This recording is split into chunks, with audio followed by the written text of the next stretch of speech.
అంటే అందరికీ ముందుగా గుర్తొచ్చేది కొబ్బరి చెట్లు. ఎందుకంటే అక్కడి వంటకాల్లో కూడా కొబ్బరి నూనెనే వినియోగిస్తారు.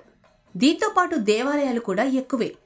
ఇక్కడ హిందూ దేవాలయాల్లో పూజా కార్యక్రమాలు లేదా ఊరేగింపుల సందర్భంగా ఏనుగులు ఎక్కువగా కనిపిస్తాయి. ఆయా దేవస్థానాలకు ప్రత్యేకంగా ఏనుగులు కూడా ఉన్నాయి. వీటిని కీలకమైన పూజా కార్యక్రమాలు, ఊరేగింపుల్లో వినియోగిస్తారు. కానీ ఒక్కోసారి ఇవి దాడులు చేసిన సందర్భాలు కూడా ఉన్నాయి. ఇలాంటి సందర్భాల్లో మరణించిన వారు కూడా ఉన్నారు.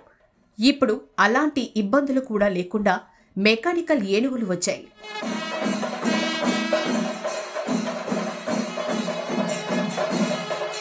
కేరళలోని త్రిశూర్లో ఉన్న కొంబర శ్రీకృష్ణ స్వామి దేవాలయానికి ప్రముఖ సితారా ఆర్టిస్ట్ అనుష్క శంకర్ పెటా ఇండియాతో కలిసి ఒక మెకానికల్ ఏనుగును బహుకరించారు.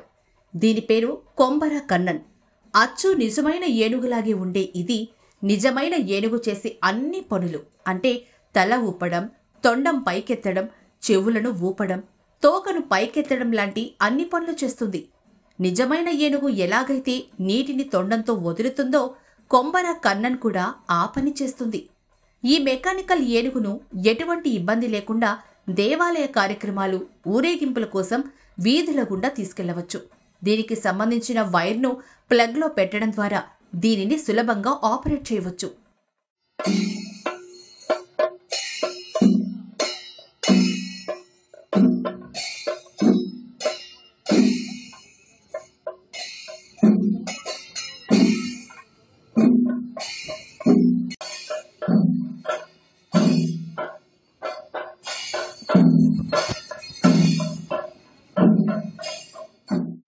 ఈ మెకానికల్ ఏనుగుని rubber, fibre metal, mesh, foam, steel లాంటి మెటీరియల్స్ను వినియోగించి తయారు చేశారు.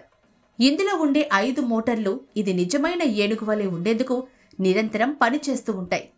నిజమైన ఏనుగుల స్థానంలో మెకానికల్ ఏనుగులు వినియోగిస్తే ఎలాంటి ఇబ్బందులు తలెత్తకుండా ఉంటాయని పెటా నిర్వాహకులు చెప్తున్నారు.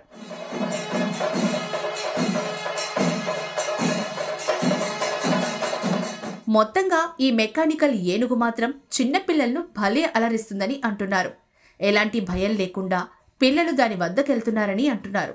భవిష్యత్తులో ఏనుగులు లేదా మరే జంతువుల సంఖ్య అయినా తగ్గినప్పుడు ఇలా మెకానికల్గా తయారు చేసుకున్న జంతువులను చూసుకోవాల్సి వస్తుందేమోనని అంటున్నారు. We are delighted to welcome Kombara Kannan to our temple, as we strongly believe that real elephants are ill-treated during festivals. So, thanks to PETA for giving us a good mechanical elephant.